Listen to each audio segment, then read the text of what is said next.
want to share with you guys 3 mistakes I made when doing remodeling.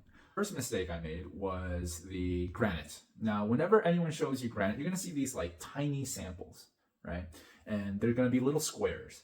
Now, we picked a square, but when we saw the slab, when they brought it in, they cut it up and they customized it, it looked very sharp and it really hurt the eyes. But we didn't realize it because we saw the small granite. So if you have the opportunity and you like a granite and you see the sample, make sure you look at the big picture and get the big one, because we actually decided to go a different way. Another thing was paint. My wife and I, we chose the paint, but here's the problem. Once we liked the paint, we chose it, they painted the whole house. We come in and we thought we picked this nice beige color, but it ended up being pastel purple. And we were so upset. We thought the contractor got it wrong. Now, they did the right thing. So what we realized was we were looking at it in a different kind of light, like a yellow light. And that, whatever light you're looking under, affects what you're looking at, like the color. So that was a boo-boo.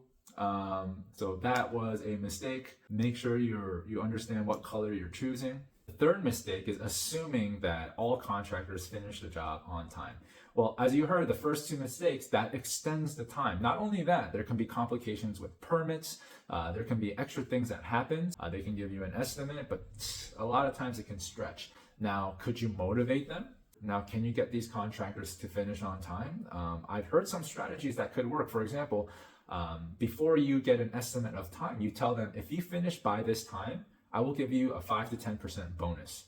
So are you sure this is the time you're going to finish? And then they might actually tell you the truth. Be like, actually, no, we'll finish this time. And then okay, if you finish by this time, I will give you a 5% bonus. But overall, treat everyone with respect and you should get a lot of things done.